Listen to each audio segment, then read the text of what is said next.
Hey, what's up guys? Welcome to another Web Design Tuts Plus video tutorial. I'm Adi and I am here with day 5, the last day of our tutorial series. And we're going to be doing some finishing touches like installing and customizing our beautiful slider powered by Slide Deck. And we're going to create that drop-down menu and improve it with some jQuery.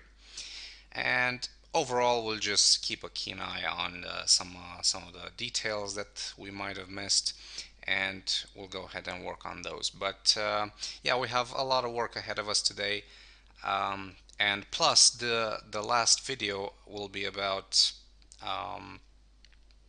some browser compatibility. We're going to be looking at IE7, IE8, all the other browsers just to see what kind of problems we have and how we can solve them. So a lot of work. Let's get down to it. Okay, guys. So just to make a quick overview of what we need to do today, starting from top to bottom. This drop-down menu is going to be the first thing that we're going to be addressing, and then the slider here. Let's see what else. Uh, we're going to be applying some CSS3 styling to these images, and let's see. Let's check out the blog single. Um, we're going to be doing this post sharing kind of widget here. And let's see what else. On the gallery page, we're going to be adding some a light box for the images. And let's see, full width. Full width looks pretty good. Contact looks pretty good. These forms are styled, so yeah, that's pretty much it. We'll just figure it out in a bit if we need to do something else. So to start off with the drop-down menu, let's open up our index page in Coda. And whenever you create a drop-down menu, it's a very good practice to have to use lists, nested lists. So the syntax will be something like this. So we have the list item, the anchor tag, which is this, where it says drop down menu, kind of the title of the submenu. So the next thing that we need to do is create another list, and let's create about 3 list items, each having a different link. So let's say, I don't know, this is a submenu item, and it goes even further. Right, so this is the basic drop-down menu. When you hover it, it's gonna just, well, drop down. So let's make it a bit more complicated and add another level to it. So by doing the same thing, let's add UL with 3 list items, each having a link. And let's say this is just for demo purposes, something like this. Okay, so now if we take a look in Chrome, everything is all over the place. So the next step is to go to CSS and begin styling that. So scroll down to where it says menu right here, and the very first thing that we need to do is set the anchor tags to float them to the left. So float left, and we're gonna get something like this. And I did that so that every single link in the menu and in the submenu will just be floated to the left and will have roughly the same position. Okay, next, Next, we need to target that submenu. So the first level submenu. So we can do that by ul nav list item ul.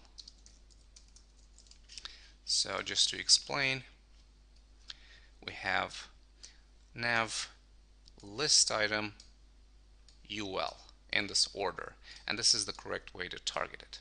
So um, let's just make sure that we got the right one. So set display to none. Okay, so that disappeared, so we got the correct elements.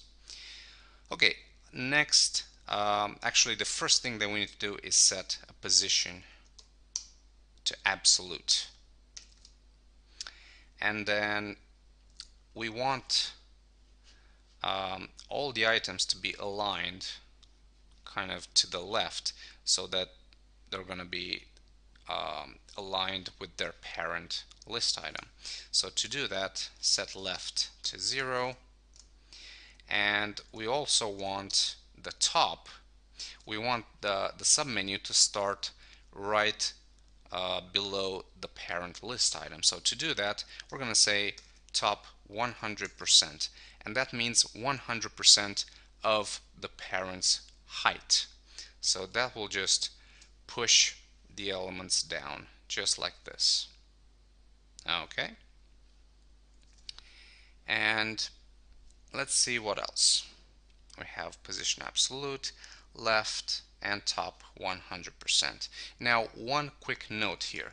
Watch what happens if I take out the position relative from the list item.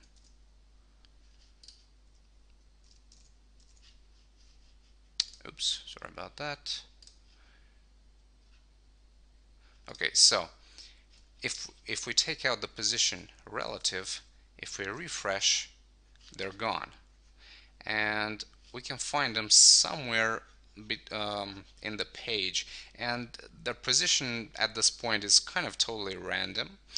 And what happened here was that when you set position absolute to an element, you must automatically set position relative to its parent, so that its position will be relative to its parent, right? So if you say left 0, that's going to be left 0 compared to its parent position, right? So let's put that back. Position relative. Okay, so now we have our nice items right here. Okay, let's see what else. I would like the submenu to be contained within a single block, not individual links like this. So let's go ahead and do this. Background color will be red, just so that we can see what's going on here. And the red stuff is currently the submenu. So I also need some round corners. So let's grab this real quick. Okay. So now we have round corners. But we can see that the items aren't quite aligned properly, and there is this gap right here. So let's take a look at our menu again and see where that gap can come from. So nav list item float left, position relative, and then the anchor tag, which is the actual menu item.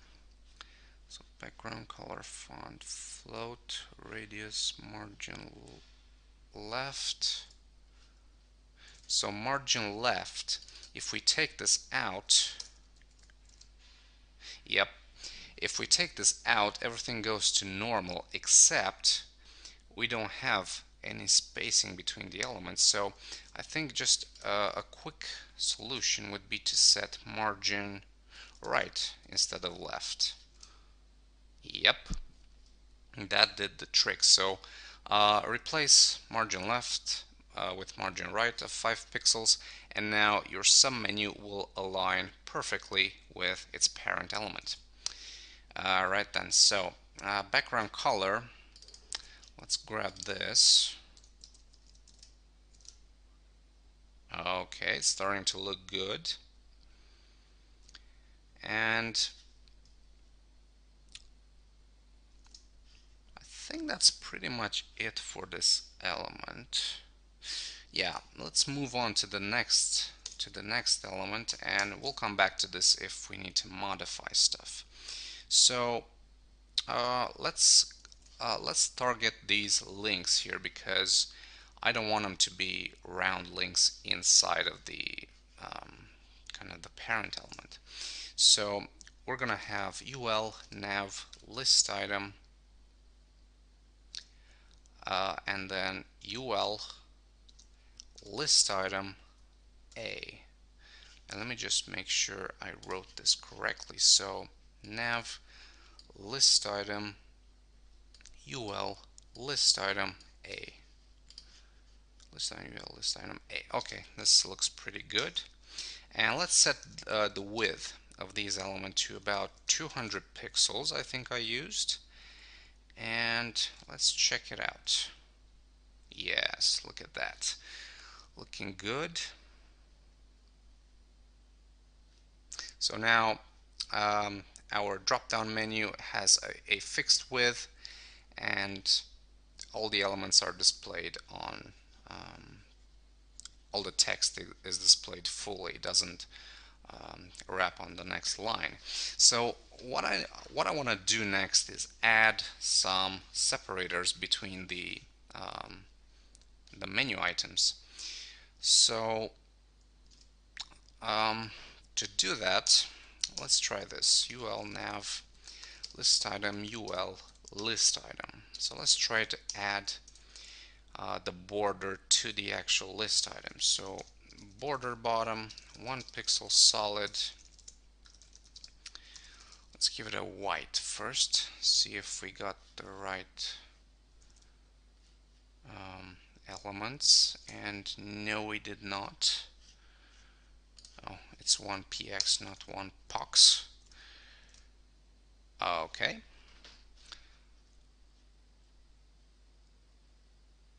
So that looks pretty good for now. And let's give this a very light color. So let's open up Photoshop and let's grab this nice color right here. See if it fits. 40, 42, 46. So instead of white, put that in. Oh, yeah, looks pretty good. I like the way that looks.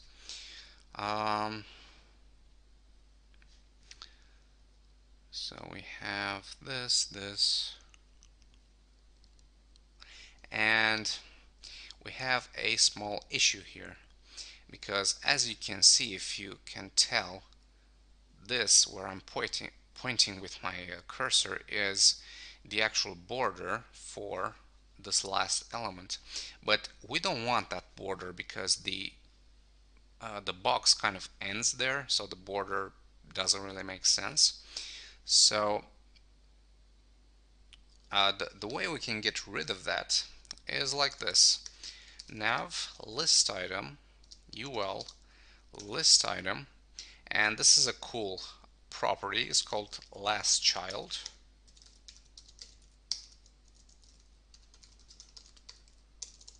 Border bottom set to none.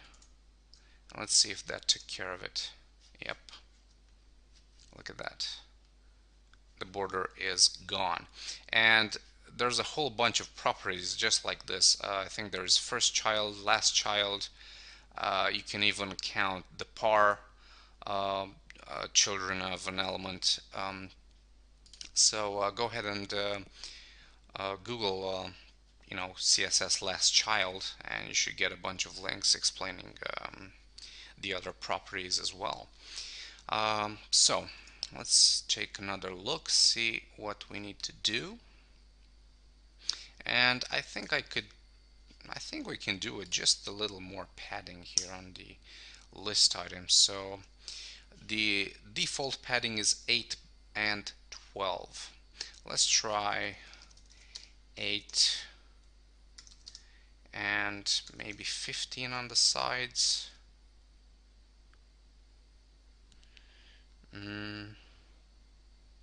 No, I think I'll keep 12 on the sides, just so it's gonna be aligned with this, with its parent, but go for a bigger top and bottom padding, like 10. Okay, so 10 actually looks pretty good. Quite happy with that. Yeah, I'll just keep it like that for now.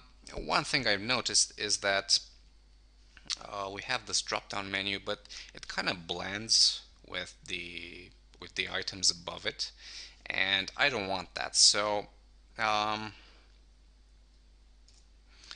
think an easy fix would be just to set its top margin to 1 pixel. So let's say nav list item UL. Okay, so well, that's not gonna work. Let's see, margin top 1 pixel. Well, no, actually that does work. Okay. I was afraid it's not going to work because of the 100% top value, but yeah, I think actually it works just fine. Okay, cool. So the very next thing that we need to do is get this uh, third submenu or second submenu kind of aligned to this.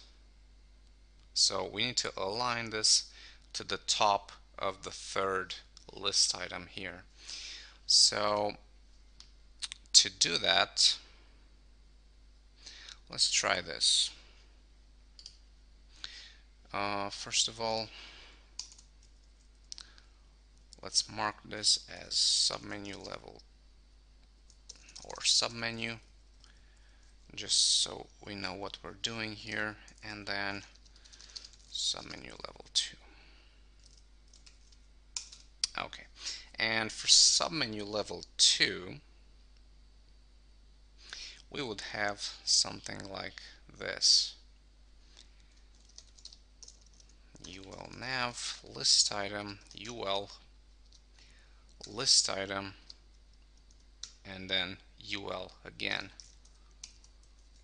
So let's see, list item UL list item UL. Okay, so that should target that particular submenu. So the left should be 100% from its parent, yeah, and the top should be none, 0.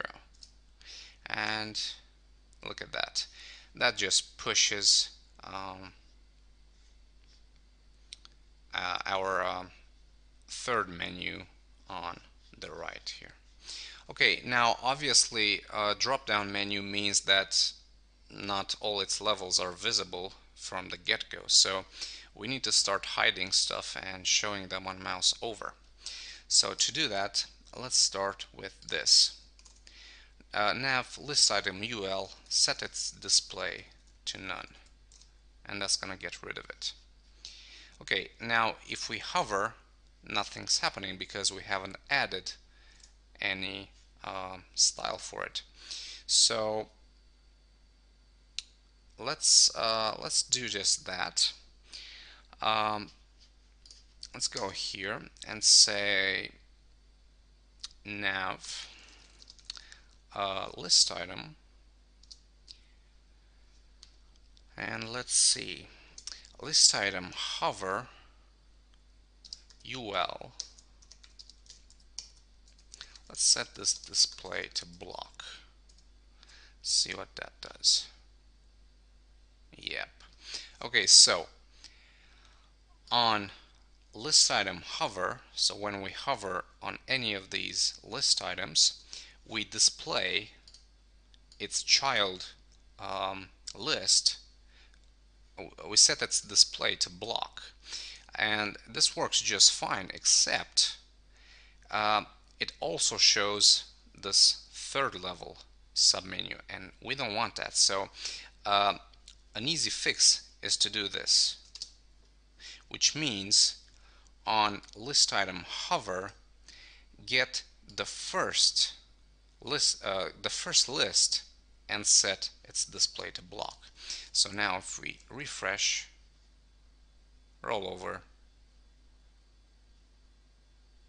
everything works just fine. Okay, and I just noticed when I hovered over this, you see, if you hover and then you just go down a bit, it disappears, and it shouldn't do that. And I'm thinking the reason it's doing that is because of the 1 pixel margin. So by adding the 1 pixel margin, it's like we don't have any elements there. So it acts like mouse out, and that's just hiding the submenu. So if we take this out, now it's very smooth. You can just go with your mouse over it. And we need to find another solution for this. And if I remember correctly, I think I used the following: border top 1 pixel solid white. So that just creates a gap, which is actually a border, but having the background white, it's a gap. It doesn't look like a border, so it creates the same effect, except we got rid of the problem we had. So now everything is just aligning properly, and it's displaying properly. Okay, quite happy with that. And I think our menu is actually done. We'll be adding some JavaScript for it, and we'll create some cool effects, on mouse over. So when you hover, it's gonna like fade in and show the menu. And actually, let's go ahead and do that right now. All right, so to do that, let's open up Coda and go to our JS folder, create a new file, call it functions.js, and let's begin with this. So document ready, it's going to be a function. Okay. So on page load, all this jQuery stuff basically means on page load. Let's go ahead and write a JavaScript function for our menu. So we're going to call it main menu, and let's say activate the menu, something like this. Okay, so the function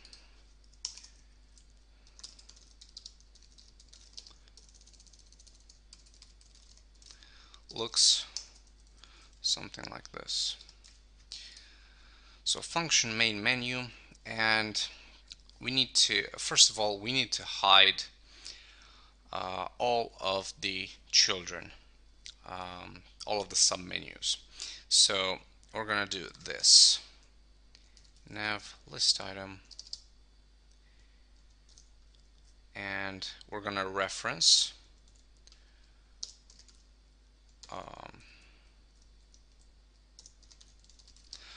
all of the list items, and then we're going to say children, and then ul, and then hide. And at the end, we're going to say end. Okay. And what this does basically is it hides all of the children of the list item, um, and at the same time it puts them into this nav list item variable. Now, just a short note here. The whole drop-down menu is inspired by a tutorial by Jeffrey Way over at NetTuts. He did this amazing tutorial. I'll post a link in my video, below my video, sorry, on the tutorial page, and you can actually watch his video, and he explains the whole JavaScript and the whole jQuery thing much better than I'm able to explain it. So I'll just write it like this, explain it the best I can, and if you want to study it in more detail, go ahead and watch Jeffrey's tutorial. So with the submenu items hidden, next step is this nav li, and it's going to be hover function, and the syntax here is something like this. So the first function that we're gonna write here is the mouse over, and the next function that we're gonna write here is the mouse out. Very simple. So excuse me. So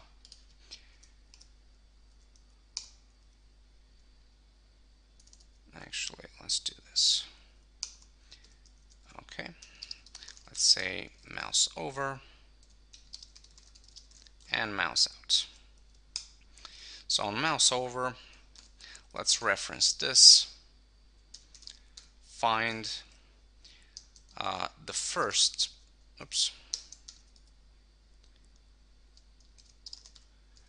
the first UL, and it's going to be stop, true, and true, and then fade in 200. Okay, on mouse out, let's go ahead and reference this, find same thing, UL,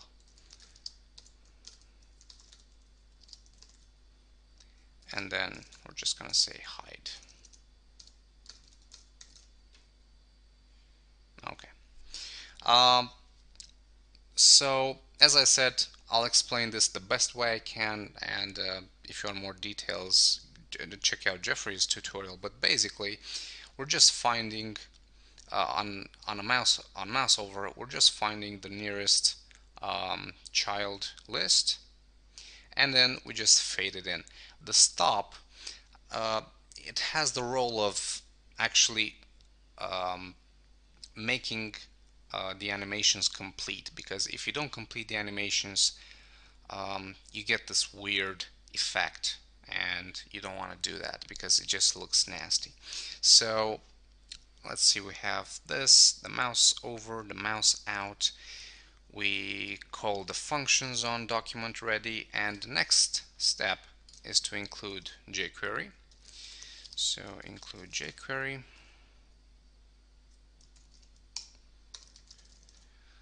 Okay, something like this, and then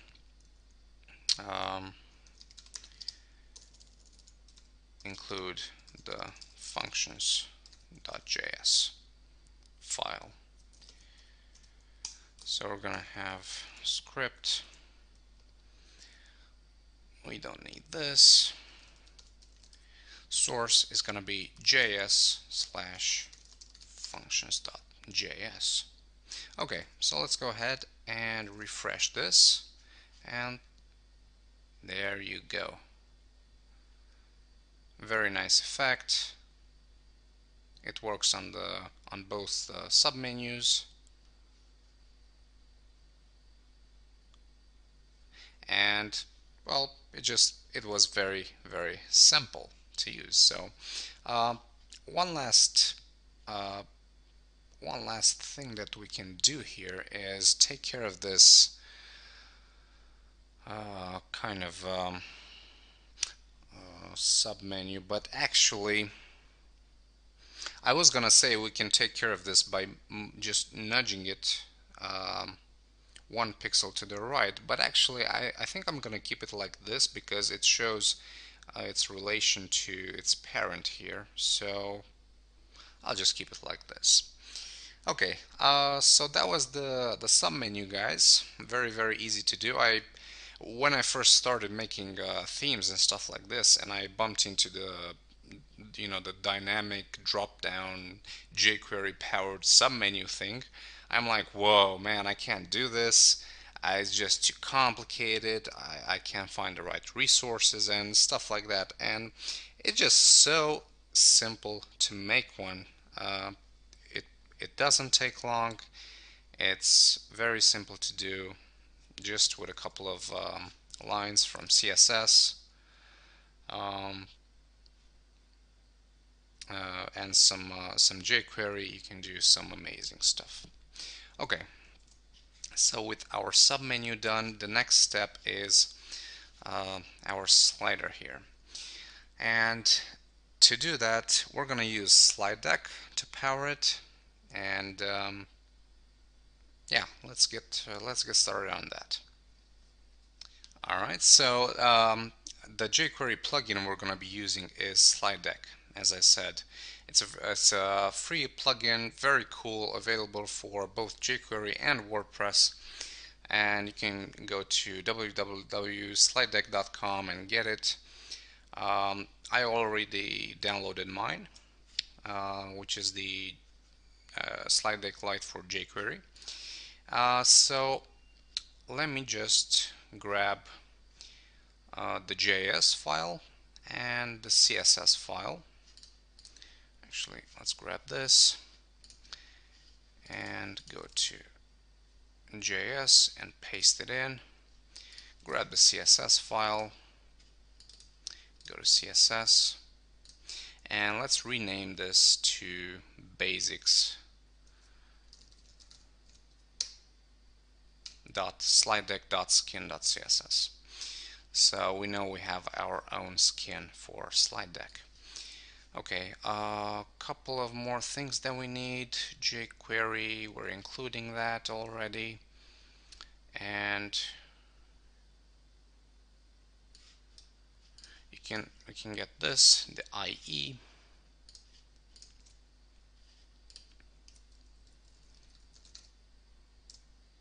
Which contains some fixes for Internet Explorer. And then let's get the images, so corner, back, slides, and spines. We might not need all of these, but let's just have them. So img, create a new folder, call it slide deck, paste these in. Okay, so let's go ahead and close that, and let's go to our index.html slider. Let's get rid of this placeholder image, and this is where we put in the code for the slider. Now the slider works with definition lists. So the structure would be something like this. You would have a definition list with a class of slide deck, and then you would have a DT with its name, and then you would have DD. Okay, so DT will be, let's call this slide 1 name, and DD will actually hold our entire content for the slide. So let's just put in two slides for testing purposes to see that everything is working properly. So let's say an H1. This is slide 1. Oops. And then a paragraph.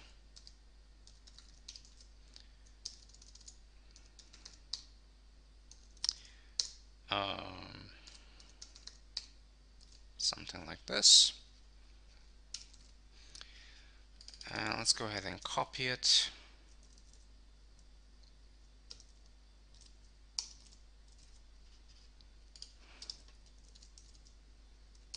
Slide 2. Let's get rid of some of this text. Okay. And actually the first thing that we need to do is wrap this inside a div with a class of slide deck, skin slide deck, because by looking at the CSS file, we see that all of the elements have the class of skin slide deck right before them.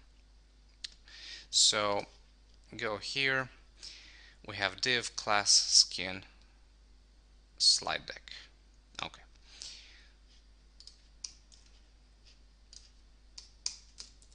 Let's close that div and skin slide deck.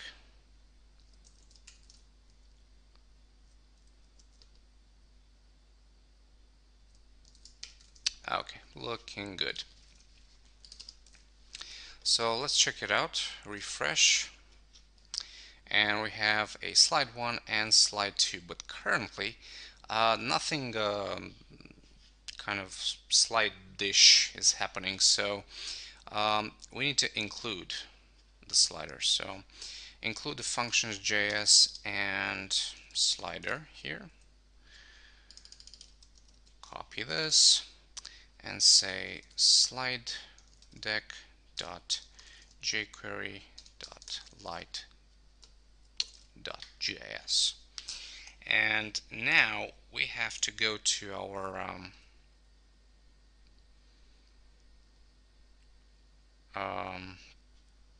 we need to activate it.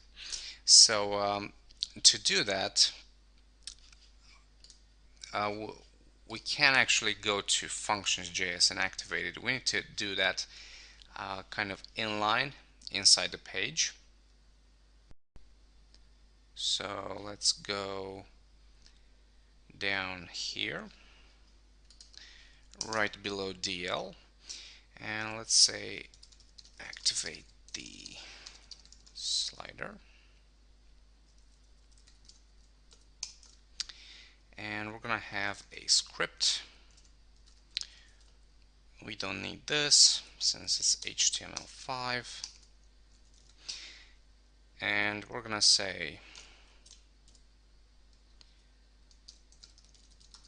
slide deck dot slide deck, and that's the initialization. So let's put this inside that, and now we also need to give the containing the DL a class of slide deck, which we have already. So basically it's going to take the definition list with a class of slide deck and initialize the slide deck control with it. So now if we refresh, we get this, and as you can see, it's functional, but we have a lot of work to be done on the actual styling of it. So let's do that. Let's go to basics, slide deck skin, and you know, if you make your own skin for the website, You can just modify this stuff to reflect your own information. So um, actually, I'm quite bothered about something because we should have seen some styling here. Let's see, index div with a class of skin slide deck, skin slide deck. Let's see if we reference that CSS. No, we haven't. Of course, we haven't. So CSS slash,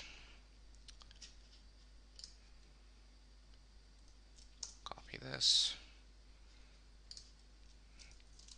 basic slide deck skin.css. Okay, so now if we refresh, we get the slides, which are huge. They have this huge height, but the important thing is they are working. So all the JavaScript stuff is working. All we need to do now is um, work on the CSS to style it. So let's go back to our slide deck skin.css, and we can start with something like this. Um, let's call this div slide deck frame. Give it a height of 300 pixels and a background color of red. And what I'm gonna do now is give this div an ID of slide deck frame. So I just created a kind of a wrapper div for the whole slide deck and gave it a fixed height. And as you can see, the red is the actual container I'm talking about. Okay, so let's see, background color, I'll just keep it at red for now. So let's see, skin slide deck. We don't need any padding, so we don't need this. We don't need any background border, box shadow, we don't need that since I'm creating my own skin. Okay. And let's see. DL slide deck position relative, width, height, margins and padding set to 0. I think I'll leave it at that. And then the DD position relative, height 294, padding, margin, background color. I think I'm gonna take this background out.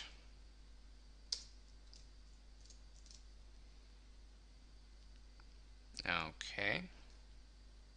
Actually, not take it out completely, but replace it with white. So background color is gonna be white, so we get this. Okay, starting to look good. And let's see what else. The slide deck spine, which is the title bar, this right here. Okay, for DT, let's see, position relative, cursor pointer, height 43, line height. So let's just take out any styling elements. Font weight, family, text transform uppercase, I'm gonna leave that. Letter, I'm gonna leave that. Background. Background color is spines PNG, which is what exactly? Let's see. Spines PNG. Ah, okay. No. No, thank you. We don't need this. Instead, for a background color, I'm gonna use my own color, which is, if we go back here,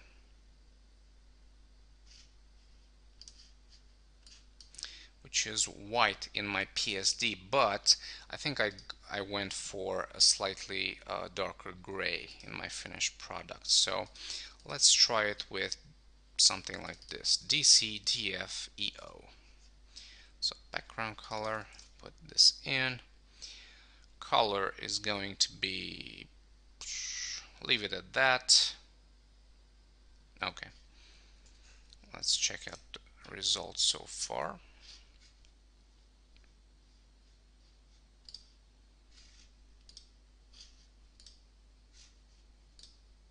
Okay, let's see the hovered state of the slide deck spine.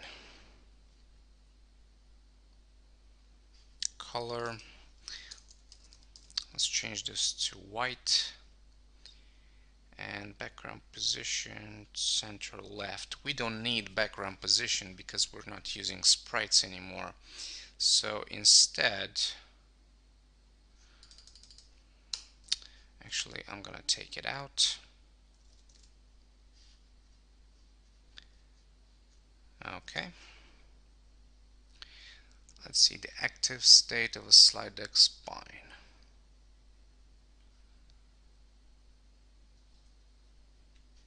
Cursor default color. Change this to white. Background position. We don't need this. And then slide deck spine index labels, which are these, the numbers. So the numbers, let's see, margin bottom, leave it, font size, I want a smaller font, let's try, 14 works. Font weight normal, Arial Helvetica, take this out, we don't need it. And color, take this out as well. Margin bottom, okay, I'm gonna leave margin bottom there. Okay. All right. So this is kind of the basic kind of stripping of the initial CSS. So let's see if we can get to a result that's close to this. Now I found out it looks just much better with square corners instead of round on the slides here, so I'm going to use that. So let's go back to the top and work our way down. So let's see, skin, slide deck position relative. First of all, I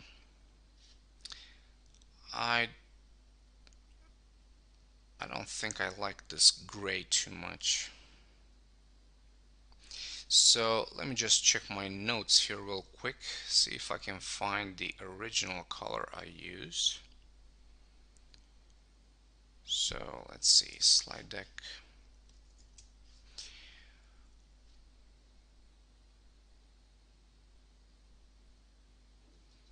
Slide deck spine. This is the stuff we're interested in. Okay, so background color. My notes say it's E4, E8, EA. Okay. Height apparently is 50 pixels. Line height is also 50 pixels. Background color, text transform. The color is 2F3134. Now I should say it took me kind of a long time to customize it, so I'm just giving you the final numbers here so we don't spend 3 hours customizing this theme. So let's go back and see what that looks like. Okay, starting to take shape. And let's see what else. So this is the DT. Uh,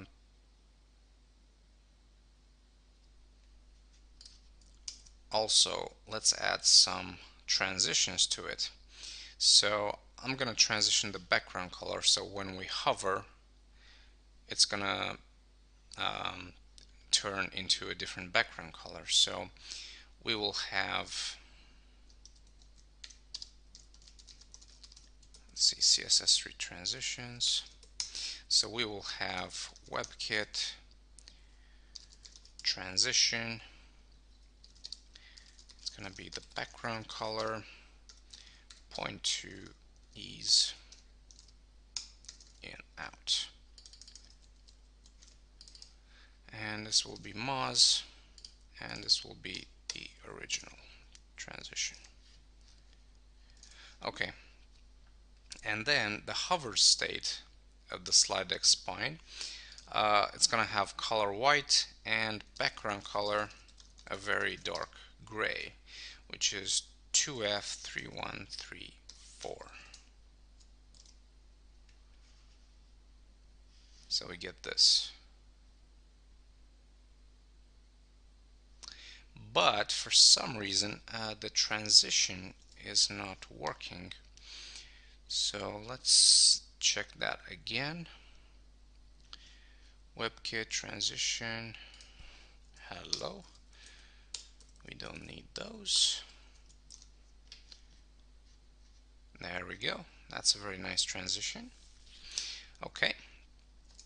Okay, so next, the spine hover, we took care of that. And now we need an active state of the spine. So cursor default, color white, and background color will be the same as this. So now this is a very dark gray. Okay, looking good. So let's just add 2 more slides.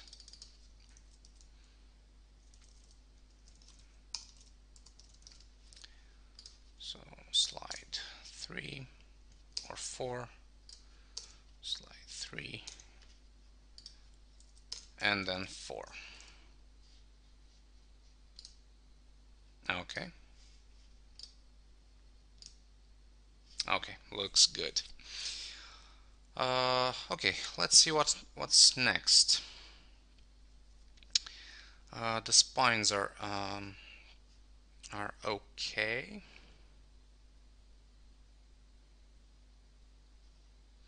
Except when I hover, I want the index to be white. So let's go back here and let's see, DL slide deck DT index, margin bottom. Let me take this out. So font size is going to be 14 pixels, and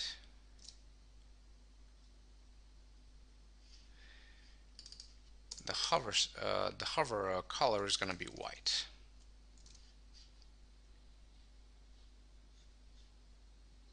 Okay, looking good. Let's see what else. We could use some separation between these elements right here. So to do that, I think we need to add, let's see, let's have a look. I think we need to add a border. So if we see here, skin, slide deck DL, slide deck DD, it has position relative, height.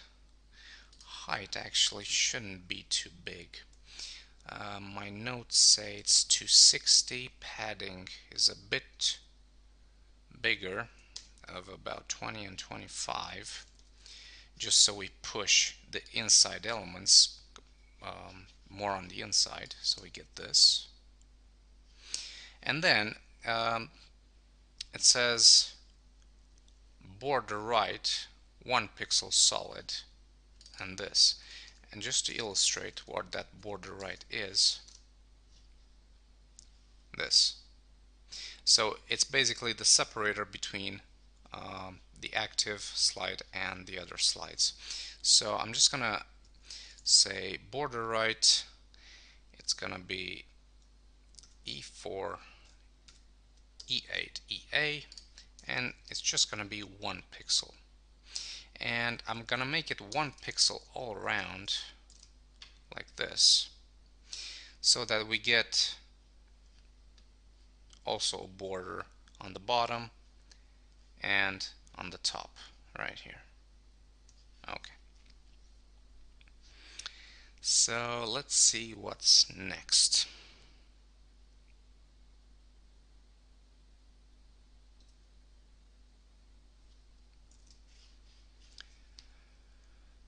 So the DT, let's see, position relative, cursor height is 50, line height is 50.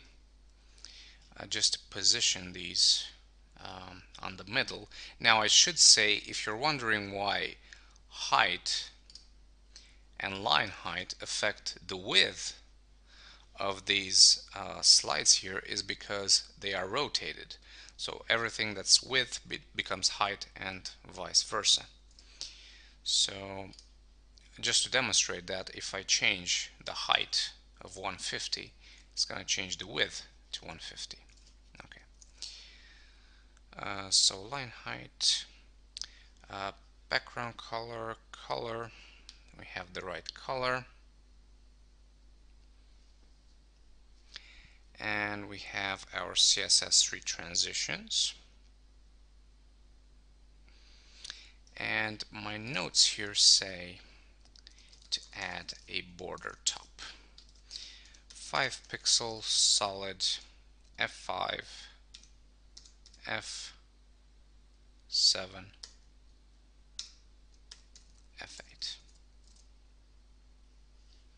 Okay, so what that does is it spaces out the elements, and you would expect, how come the border top does that? Well, I just said it rotates.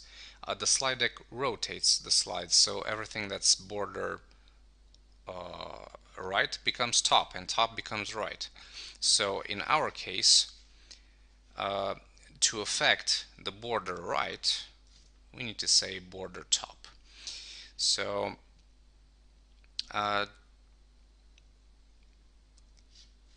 just to space the elements, we need to give the impression, we need to set a border, I'm sorry, for 5 pixel with the color of the background.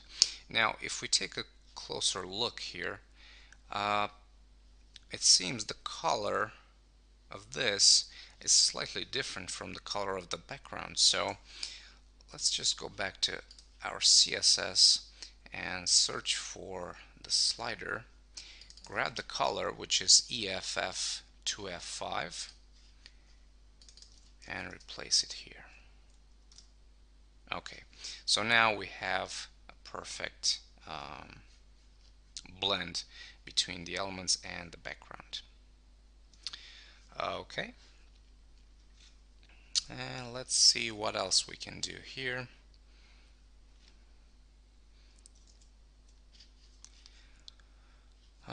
Let's see, hover state of the slide deck spine, color white and background color should be fine. Okay. And the original slide deck actually has a tiny arrow here that kind of says, hey, this is the active slide. So we do have that somewhere here. Yep, here it is, corner.png. So let's change the URL to reflect the new path. So it's going to be img slash slide deck slash corner.png, like this. So now you have this tiny arrow, just a very nice effect. Right, so let's check out the slide. It also works with the arrow keys, and if you want, you can add a JS file to work with the mouse wheel, but that's really up to you. Okay, and let's check out our PSD. Um, and the next thing I want to do is just to include a couple of images and a couple of links here and an H1 to the content. So let's go to index.html and let's see, slide 1 name. This is slide 1, and we're going to go ahead and include an image here. So it's going to be ahref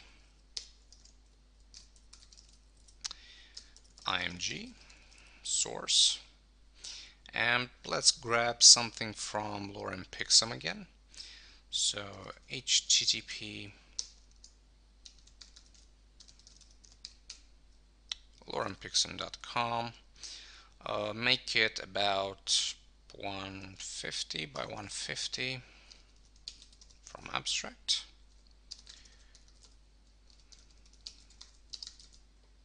Okay, something like this.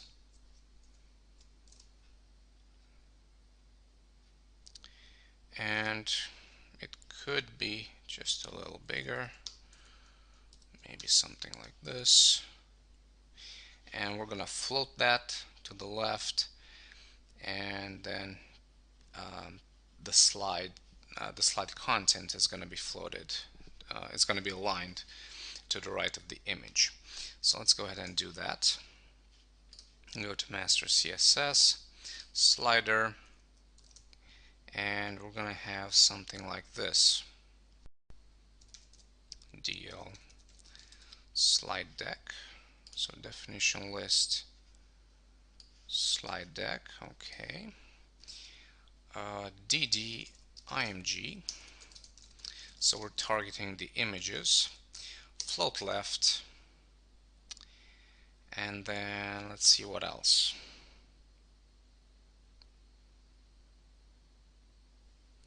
That's pretty much it actually. Let's check it out. Okay, looking good. Let's add some margins just to push the content here to the right. So margin, 0 on top, about 20 on right, 0 bottom, 0 left. Okay. I think I want that just a little bigger, about 30. Okay, 30 pixels looks fine for me.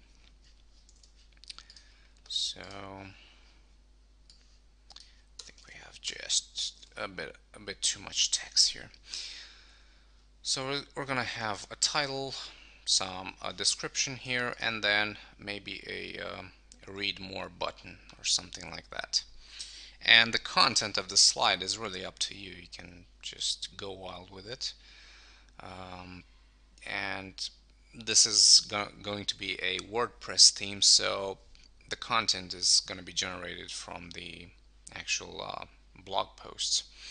So for now, this will work just fine. And let's just add another a link here. It's going to be href. I think the class was button link. Read more about this. And also let's put it inside a paragraph.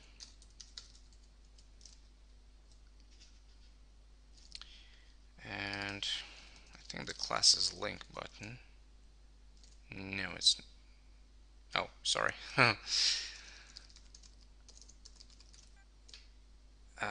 So a class button link,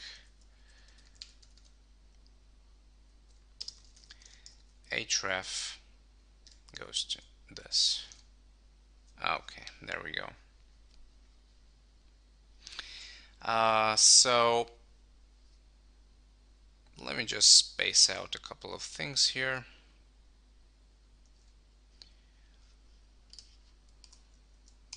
So let's create a div with a class of blank separator.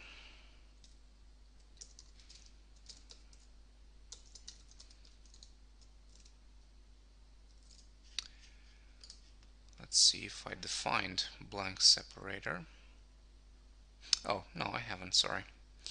So, oh yeah, I used HR. We used HR in the last video. So let's just define this real quick as a basic separator. So div blank separator. It's gonna have a height of 1 pixel, a margin bottom of 30 pixel, and display set to block. Okay, something like this. Or maybe the margin is going to be just 20 pixels. Okay. And I'm just going to put that between the H1 and the paragraph as well, so we get something like this. Okay. So this is the slider.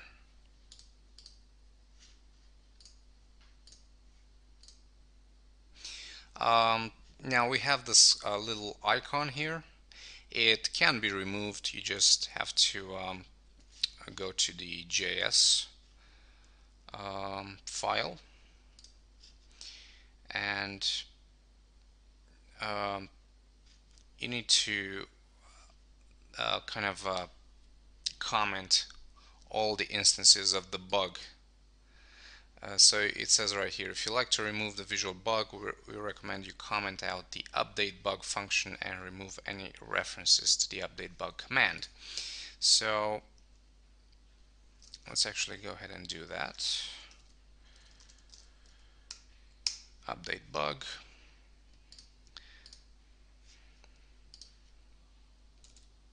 Comment that out.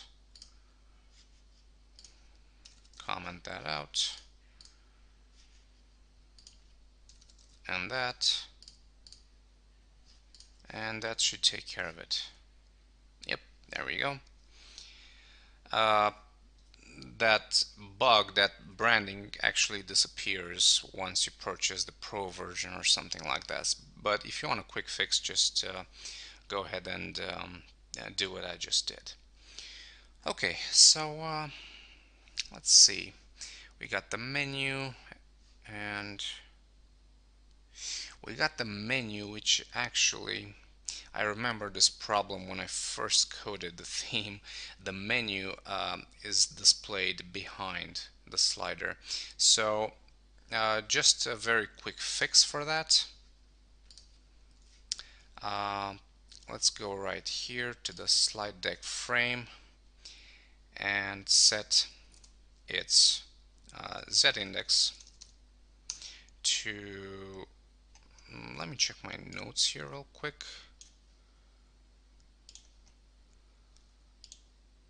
I think I set it to about 10 or something like that. So set this to 10 and then go to master CSS and set the nav to so set its z-index to about 100 and also set its position to relative. So you get this. Now if you don't set its position to relative, the z-index thing won't work. Don't ask me why, I don't know. Maybe it's just a weird behavior, but you must absolutely set the position to relative. So now the menu is working as expected. Okay, so let's see. Drop down menu. We have the slider working. Also works with the keys. Okay. And yeah, we're pretty much done with the top part. The next step would be to style these images right here in CSS3, and we're going to be adding some borders and some shadows to them. So let's go to Coda and let's see how, excuse me, let's see how we can target those images. So main stuff, articles, article body, H2A IMG. So it's going to be article body and then IMG. Let's see, articles.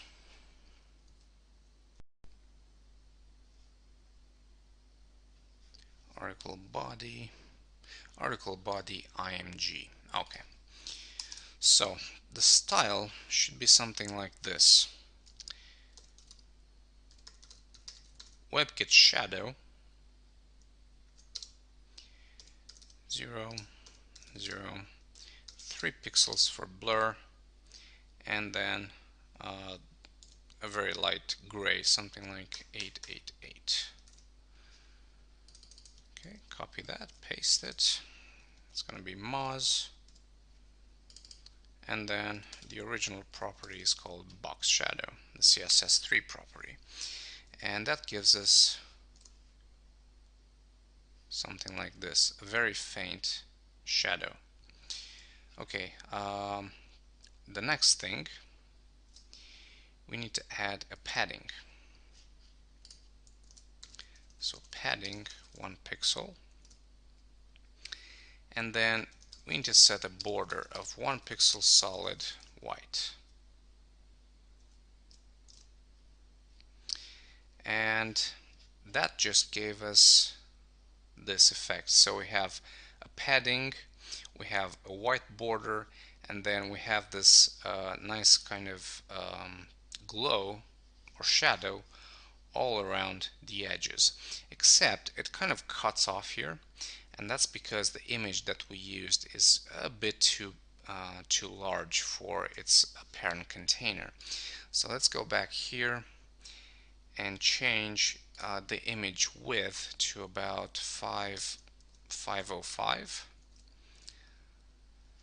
and that just takes care of the problem. And now all the shadow is displayed all around the image. So let's just quickly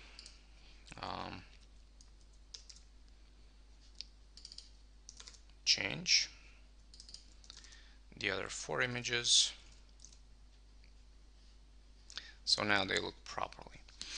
Okay, one last change here is to add a hover effect. So for that, let's go to master CSS, and we're going to say article body IMG hover, and we're going to change its opacity. So opacity is going to be 0.7, and let's add some transition here. And let's go ahead and copy it so we save a bit of time.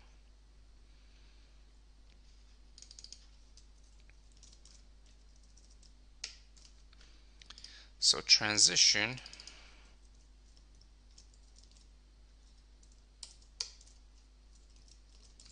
let's change the order here.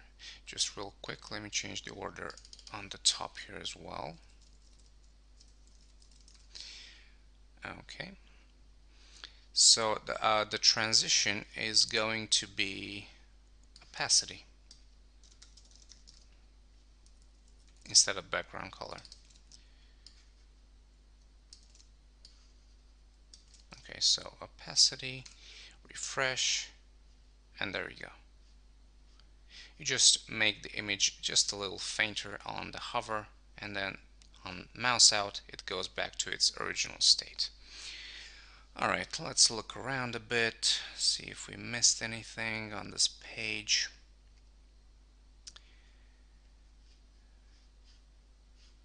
And actually, I think I want to add the same border effect to the image here on the slider.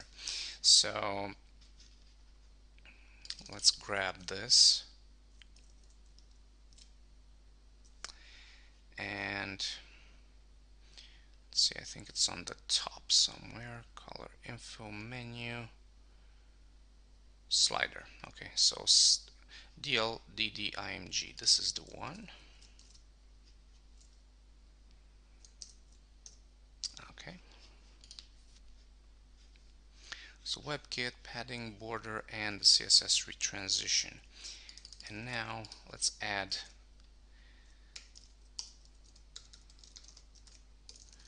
the hover property. So opacity 0.7.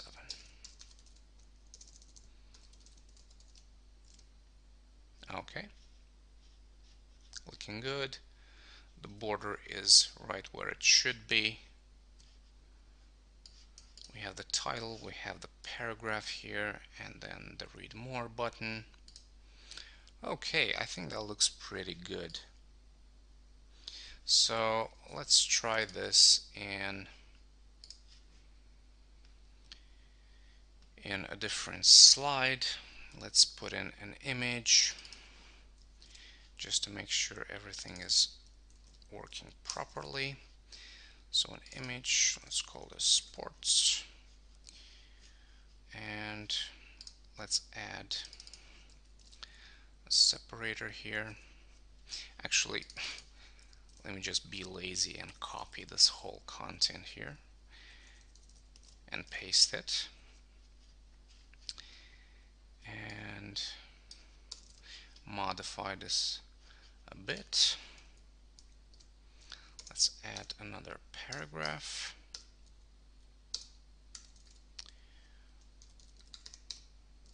Okay, something like this. Let's check it out. And that's a bit too much text. So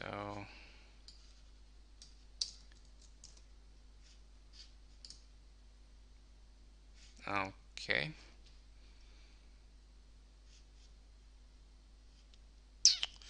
And the read more button is pushed under the image. Why is that happening? Well, the image is floated to the left, and the button, yeah, the button just goes under the image because, well, there is no more content under the image.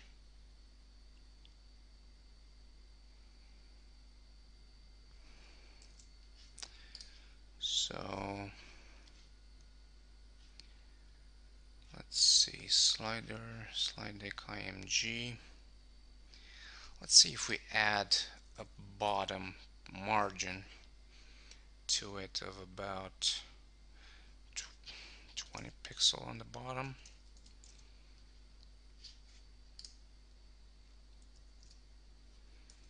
Maybe more, about 100. Yeah, that solves the problem, but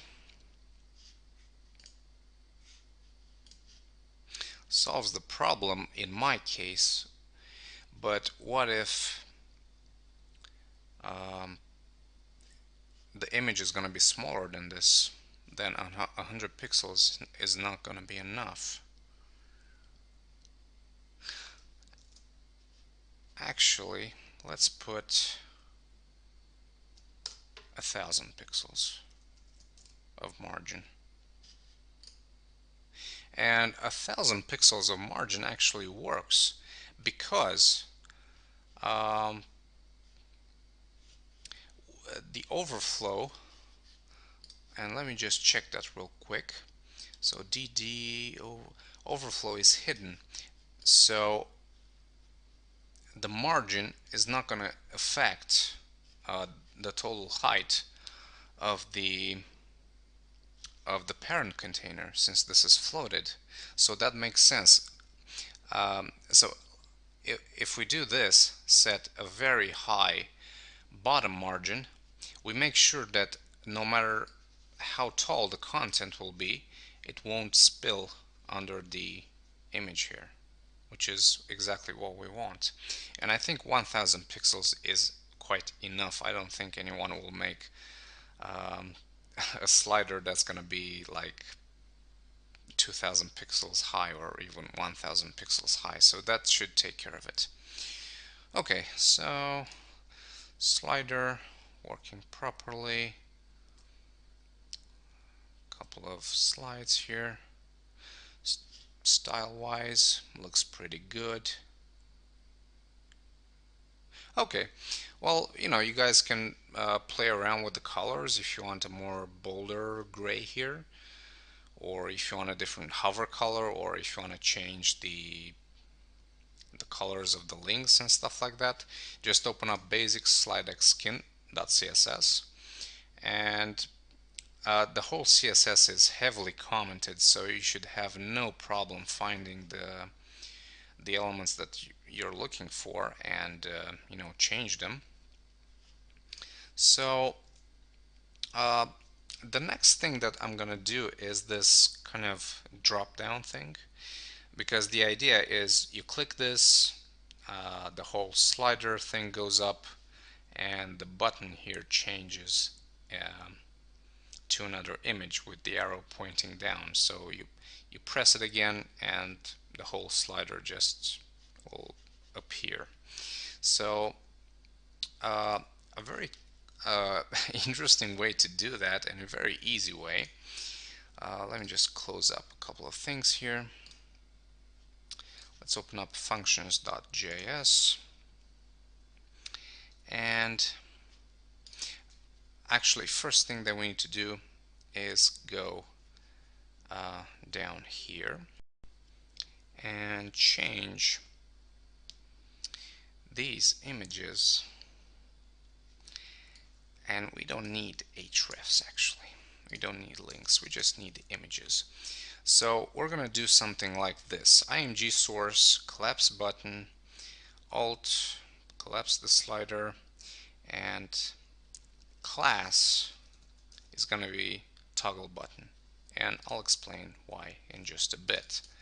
Copy this, paste it again, and this is gonna be the expand button png, and we're gonna say expand the slider, and the class is gonna be toggle button, and I'm gonna give this a separate ID of expand button, something like this. Okay, so now we go to functions.js and we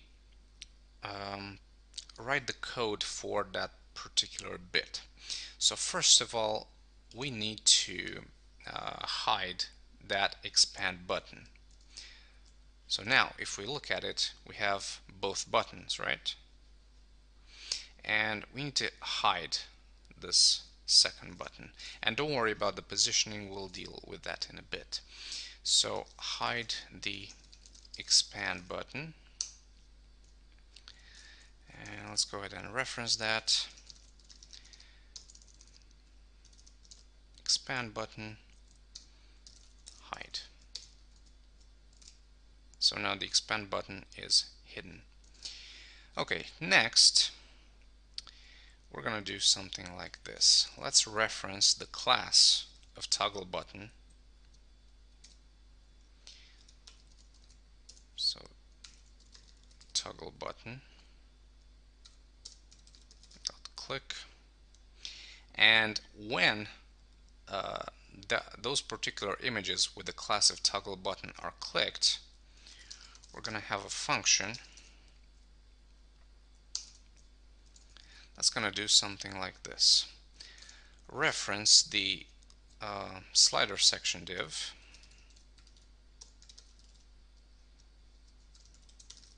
so div slider section slide toggle, and the speed will be slow, and then reference the toggle button, and then say toggle. And let's check it out real quick. Click, click. And you just see how simple it is. I actually started laughing when I first discovered this method and saw just how easy it was. Um, when I first began coding it, I was looking for solutions to change the image source and stuff like that. But actually, the solution is very, very simple. And let me just explain what it does. So we have two images with the class of toggle button. They both have the same class, except the expand one has an ID just to be able to hide it in the beginning. So what happens when we click the toggle button class element, which can be either of the two buttons? We say slide toggle to the div to the slider section, which, if it's hidden, it's going to show it. If it's shown, it's going to hide it. That's what toggle does. And then it also does toggle on the actual toggle button. But if one of them is shown, then it's going to hide that one and show the other one, and vice versa. So that's why we have the same class to both images. So we hide one in the beginning, and then we just set the terrain for the toggle functions. Now I hope that was clear enough. Let me just run it one more time. So now the second button is hidden. When we click this, the slider just slide toggles, and the button that was hidden is now shown, and the button that we just clicked is now hidden. So they kind of swapped places. And now if we do the same thing, they're going to swap places again. So that's really all there is to it. A very simple solution.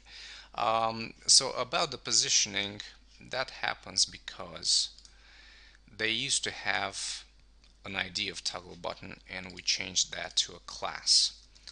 So instead of img, we're going to do this img.toggle button. So now it's in its rightful place. And one last change here, cursor changes to pointer. So now it looks and behaves like a normal button. Okay guys, let's see what else. So we got the menu done, we have the slider done, we have this toggle thing done, we have the mouse over and the border done on the images, and I think we are quite done with the home page. So if we check out the blog single page, the one thing that we need to address here is this share widget. So let's go ahead and do that right now. Okay guys, so the thing that I want to do with this share widget is when I click it, it's going to fade out, and a list of some social icons are going to fade in. So to do that, let's go ahead and open up blog single, scroll down to the share section, share post, and let's add our list. So UL, it's going to have I don't know, 5 or 6, I think. Let's say 5 list items, each containing an href, each containing a link, I'm sorry, and then that contains an img with a source of social slash. Okay, so let's see if we have the images. we have 4 images, and I think I'm just gonna work with 4 images. It's the exact same thing. You can modify this to use any number of images you want. So img is actually img slash social.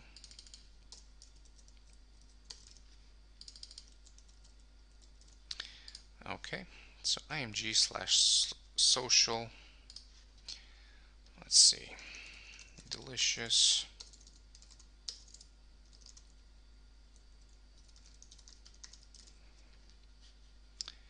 And then we're gonna have Facebook.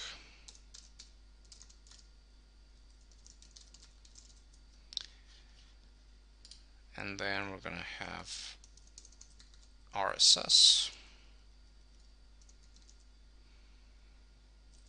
and Twitter.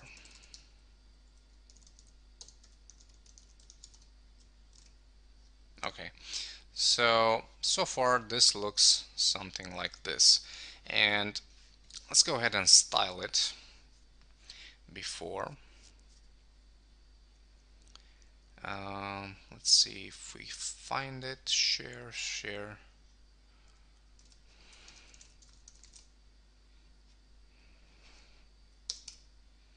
Okay, there we go. Share post. Okay, so div share post ul list item float left. Now I want them shown in a grid manner, so float left, border, let's set the border to 1 pixel solid, and let's grab a very light gray,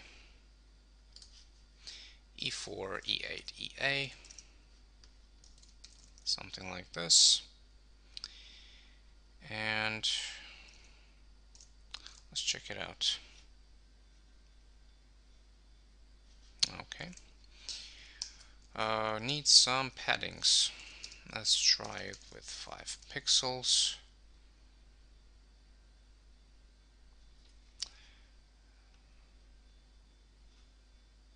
Maybe less on the bottom. So 5, 5, 3, and 5. Maybe even 2.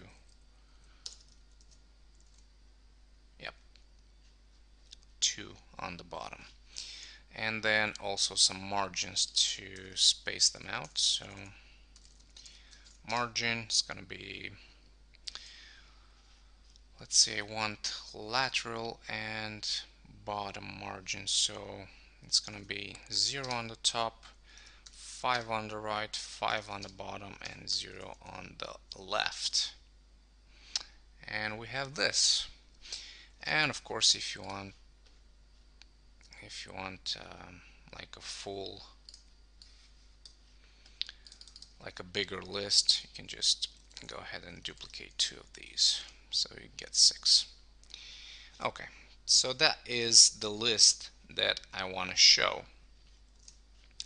So first of all, we need to hide it, and we're gonna have div share post ul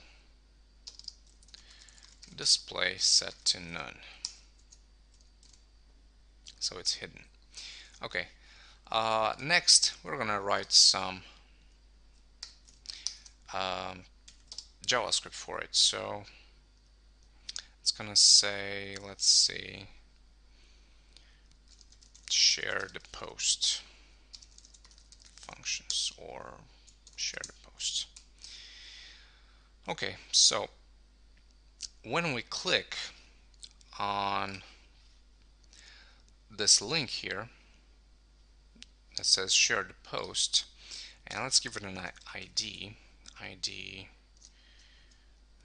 share this post.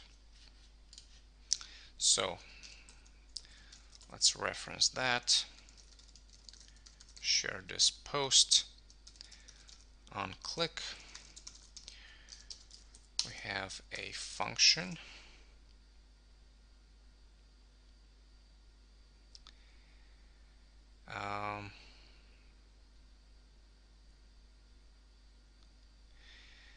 and the function is gonna be something like this. Reference it again, share this post, fade out, speed is slow, and um, when it's done fading out,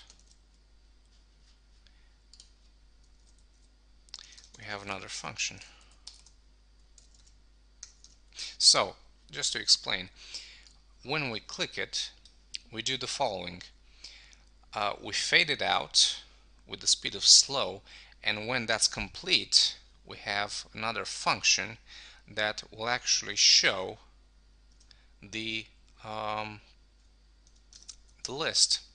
So we have div share post ul fade in slow,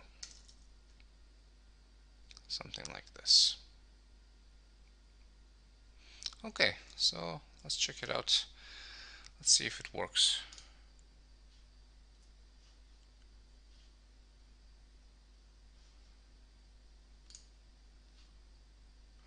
And it doesn't quite work, but it kind of takes me up um, to the top here because we set the href to hash here, so whenever I click it, it takes me to the top.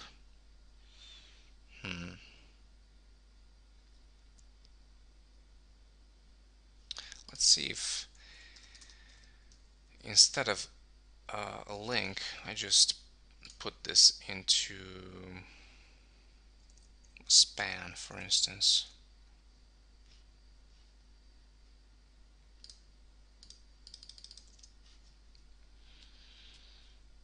Hmm.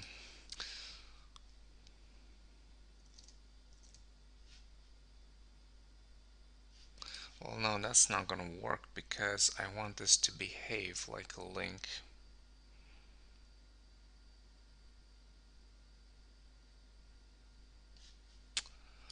Uh,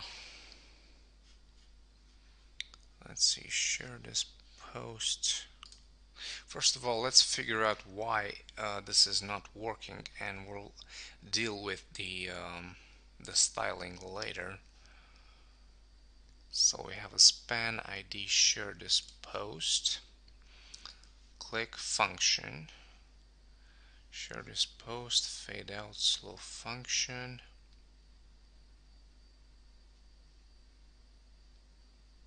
Div share post ul fade in slow.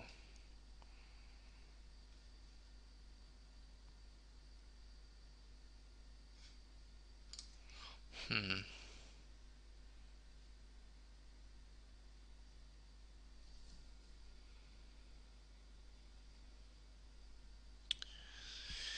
So let's try something else. Let's try this. Share this post, hide.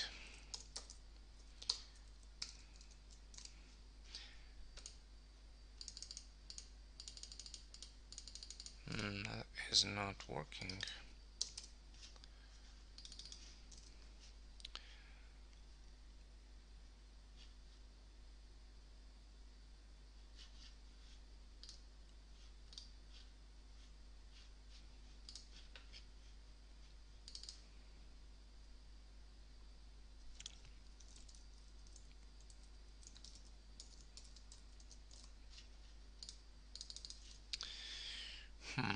So share this post, click.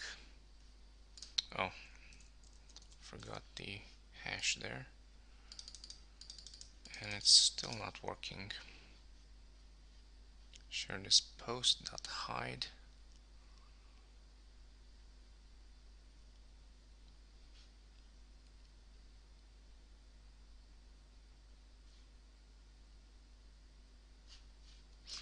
There is definitely something that I'm missing here because it should it should work just fine. So let's see. Click. We have a function.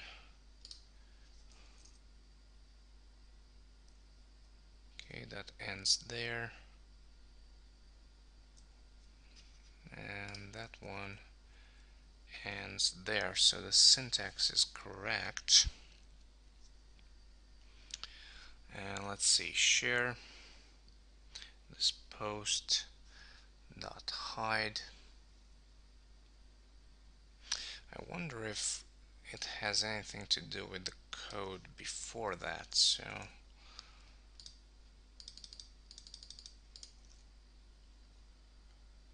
no, it does not.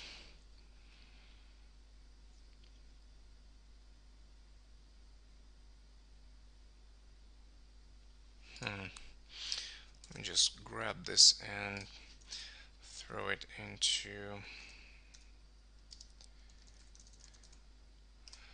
a JS validator just to see if we have any errors.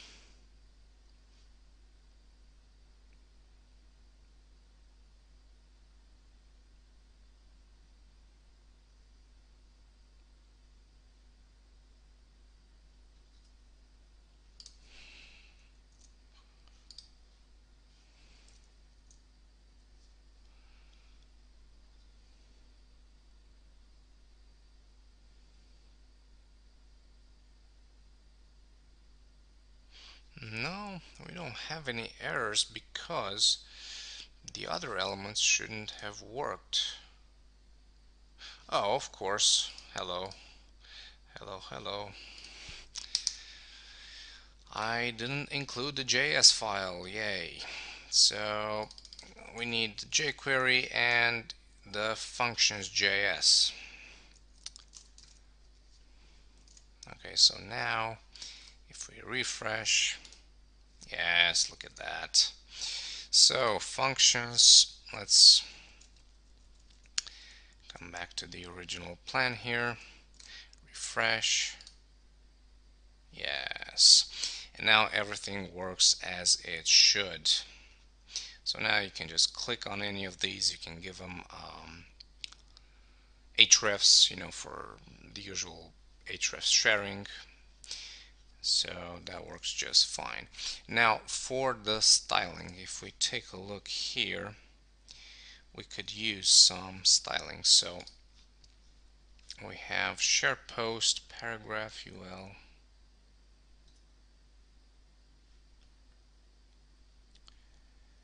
Okay. So div, let's check out the structure here. If I can just find it. Okay, there we go. So div ID share this post. Okay, well, it shouldn't be too hard. Div share this post.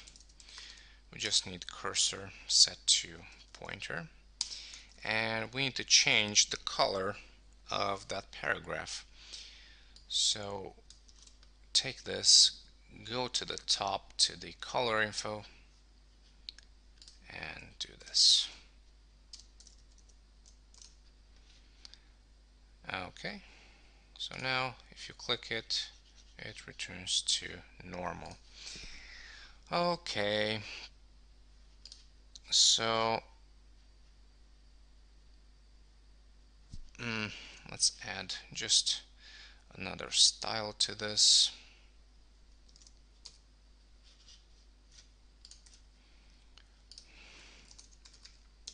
Div share this post on hover, sorry, p on hover. It's gonna have text deco set to underline. so it behaves exactly like a link. Okay, good. I'm happy with that. Okay, so let's see what else. We had this, we made the JavaScript for that, and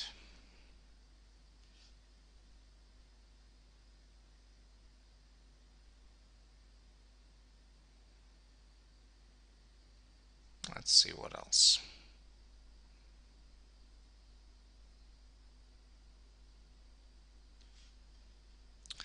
Well, I think that's pretty much it for the home page and the blog single page. The next step would be to add a light box to these images, and also add the same kind of border around them and the same hover effects as the previous images. So let's go ahead and do that. Going back here, let me just grab um, the style for it. So it's going to be WebKit shadow, padding and border, and the CSS tree transition. So let's see, if we go down here to the gallery, we will have UL gallery list item img. Okay, paste that in, and let's have a quick look. Yep, I like that. And finally, UL gallery list item img hover.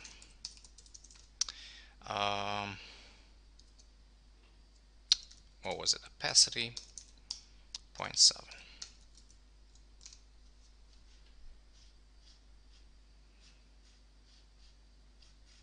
Okay, looking good.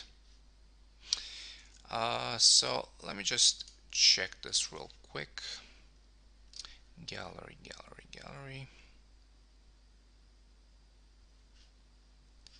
img alt. And what I forgot to add here is an href. I mean to wrap the images inside an href.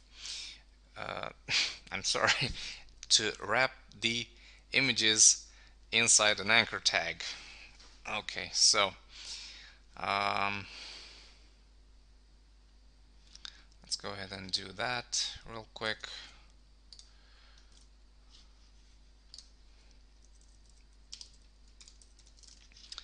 On all of the images.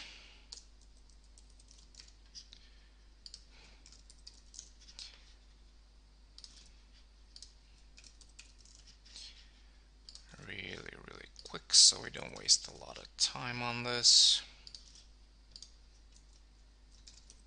Okay, so now they will behave like proper links, and that's just for setting the terrain for the light box. And the light box we're gonna use is called Pretty Photo. So um, let's see, Pretty Photo, no margins for error, and it's a very easy to use plugin. I'm just gonna download the compressed production version here. So let me just save that, and then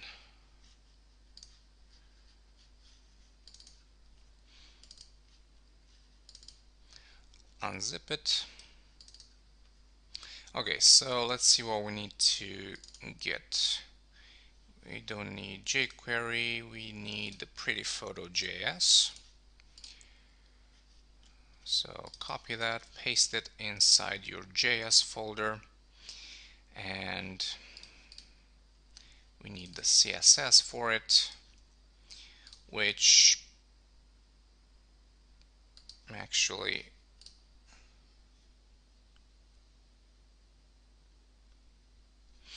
Actually, I'm just gonna copy. Um, no, I'm gonna include it as a separate file. I know some of you will say that it's not good for the page load of the website, but we're going to be making optimizations for that in the WordPress tutorial. But for now, I'll just include it as a separate CSS file. Okay, and also grab the images, pretty photo, grab this entire folder, paste it inside IMG, and that should be it. Okay, a couple of things that we need to do. jQuery pretty photo JS. I don't think we need to change anything here, but we need to change stuff in the CSS because we changed the path to the images. So instead of images slash pretty photo, I'm just gonna actually, instead of images, I'm just gonna replace this. So slash dot slash images, replace it with img. Actually, that's it. Replace it with img. Okay, replace all of them. Okay, good. And let's go inside the gallery here and include jQuery and include function. I don't think we need functions.js, so just include jQuery, and then we're gonna include the pretty photo.js. So we're gonna have script, a source is going to be js slash jQuery dot prettyphoto.js. Okay, and actually we do need to include functions.js because we need to initialize pretty photo.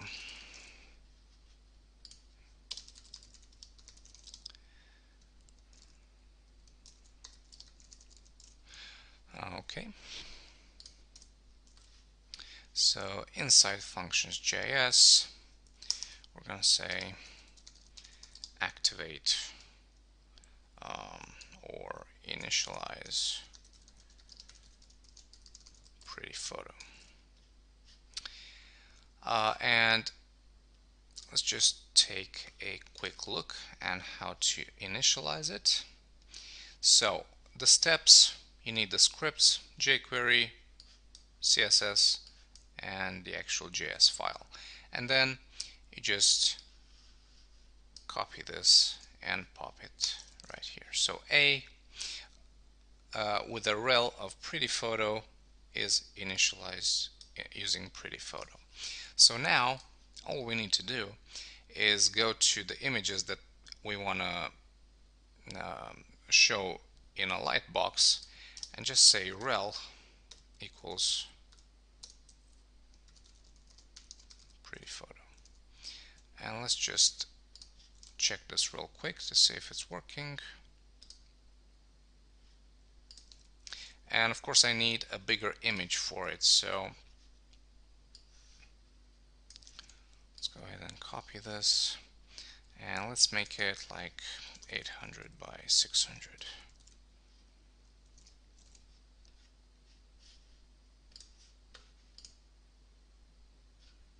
And it is not working. Why? Because judging by the address here we have a syntax error somewhere. So href rel equals pretty photo.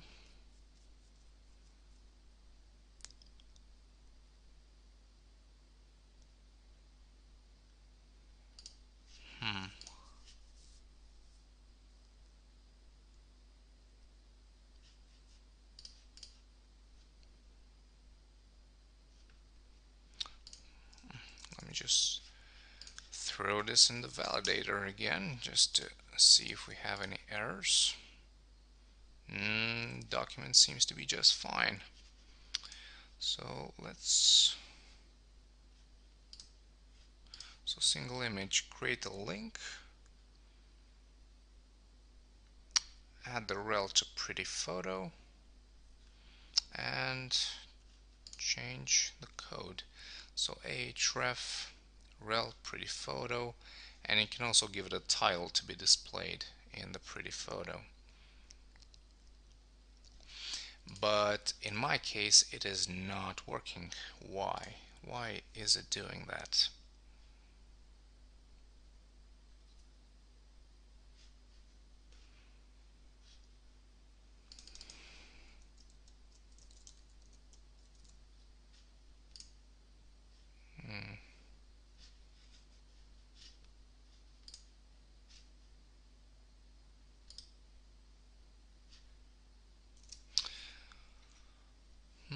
Let's see. So we have jQuery and we don't have the CSS. So let's include that.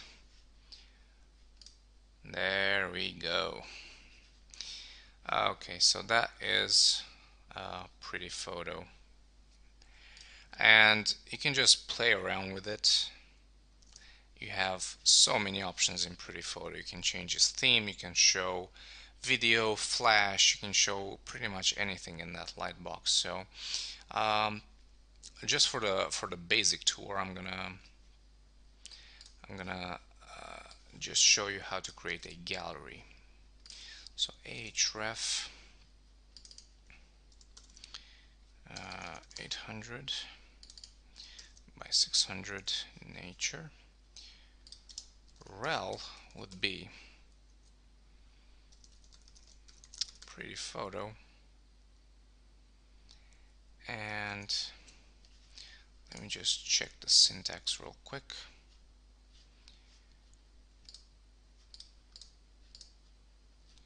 It's pretty photo and do a gallery like this.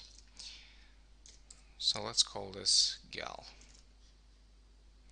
And now all you need to do is basically just on all of the other images that you want to show in the same gallery, you need to do the same thing. Pretty photo and gal in the square brackets. So I'm just going to do this for the images 2, 3, and 4.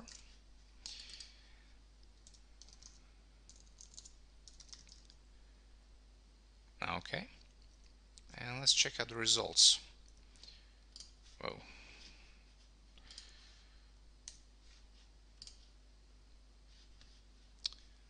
So gallery. Okay, and these are images 2, 3, and 4, and theoretically they should be shown in a gallery. So click this and we instantly have the gallery controls. Navigate with your arrow keys, and also you can click on this and it's going to give you a slideshow of the images, and they're just going to change automatically.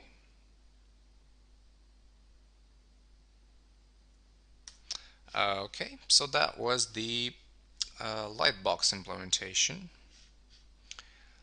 and let's see what else we need. Let's see, full width page. I think we're quite good here. Contact, I think we're okay. Or actually, maybe on the full width. One change that I would like to make is space. Just include more space between the headings and the paragraph. And let me just do that real quick. So going to master CSS all the way to the top, um, we're gonna say margin bottom 30 pixels. Okay, and if we go back now to the full width page, we have that padding that we need. So I think 20 is actually a bit better. Yeah, I'll keep it at 20. And we just need to make a few changes. So if we go back here in the slider, remember we used that blank separator? Well, now we don't need it anymore. So let me just open up index, go down here and delete the blank separator. Okay, so now it just looks better. And this is a much more elegant solution because you don't need to use additional markup to space elements. You just use a general margin for all of the headings, and it's just going to push the stuff below. It's just going to push it down. Okay, so this is solved. Let's see if we have any more problems caused by the new margin. This looks okay. Let's check out the blog single page. Looks okay, looks okay. Looks okay here. Looks okay here. Sidebar looks good. The gallery looks good except for the spacing between this. So let's see what's that all about. Gallery, list, margin bottom, list item, IMG.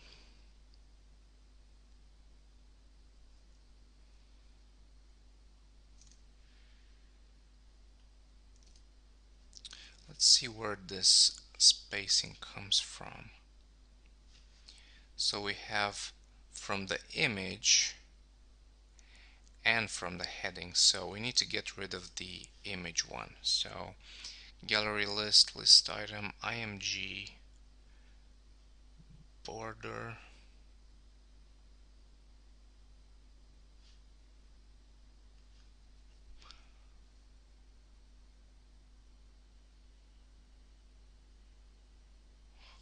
This is a bit weird because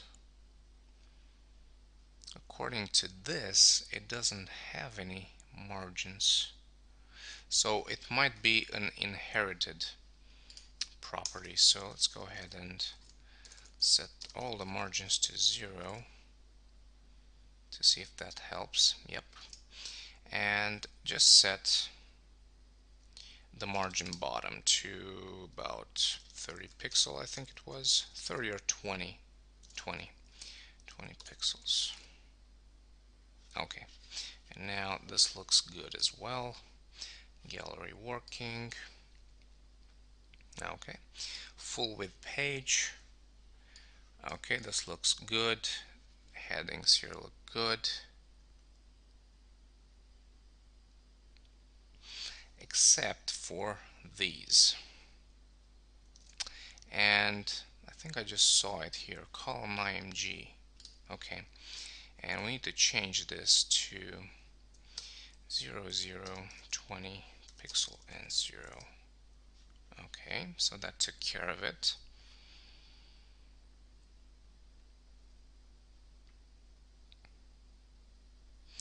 And I also want to add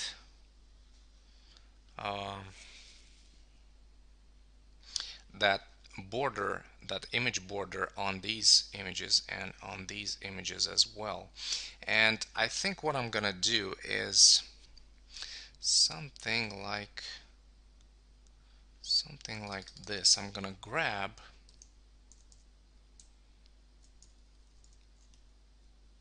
the style here, delete this, and I'm gonna create a general style for it.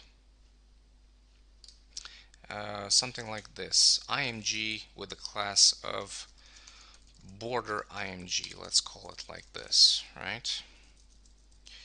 So make a class, and then img border img hover. Its opacity is going to be 0.7.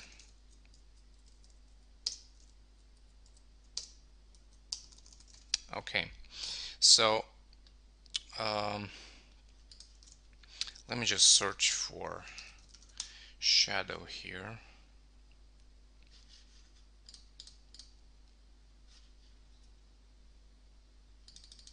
Okay, and just delete the styles from these places because I don't need duplicate styles. Article body img as well. Okay, so now the only style is for the border img. So we need to go to index HTML and give those images the class of border img. So class border img. Okay, and this is much better because when I want to change that particular style, I only change it in one place and not 10 different places. So let me just copy this.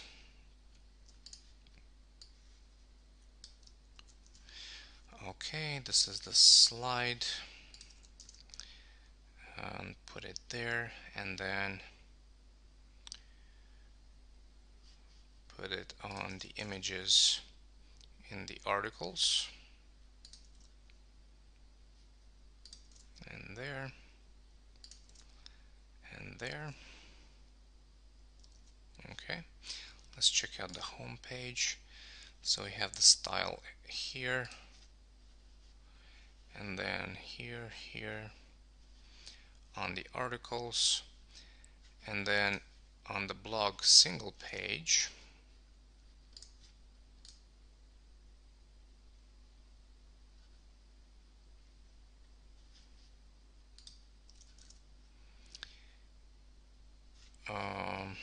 Just 1 second. Blog single page.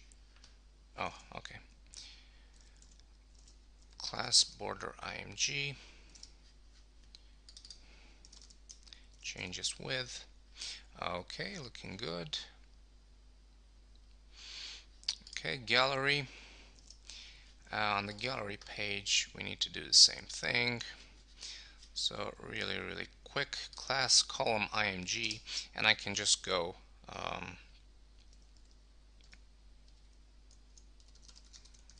border img here, like this.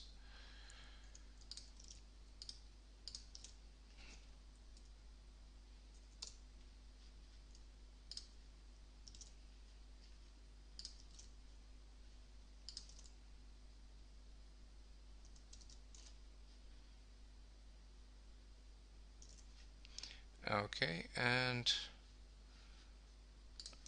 I missed two.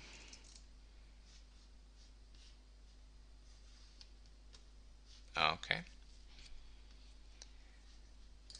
Let's see, full width page. We need to do the same thing. Wherever we have images. So let's see, img, class img left, and then border img. Same goes for this. Okay. And then the last one's on the column headings right here.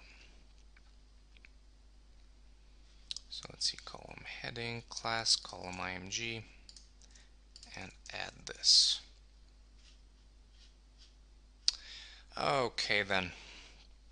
And if you want, you can just go ahead and add a lightbox to these images as well, just like we did on the gallery.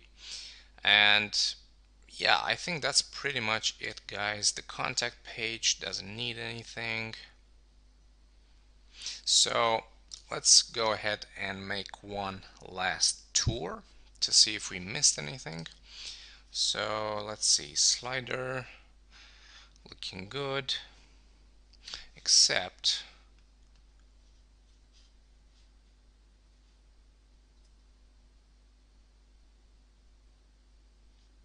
oh, I thought uh, for some reason I thought the active slide here was bigger than the container, but it's just my resolution, it seems. But I I did seem to spot a problem. I'm not sure if you can see it, but the color of this arrow is not the same as the color of the background here. So we need to go and change that. And let's see what it's called. It's in slide deck and it's called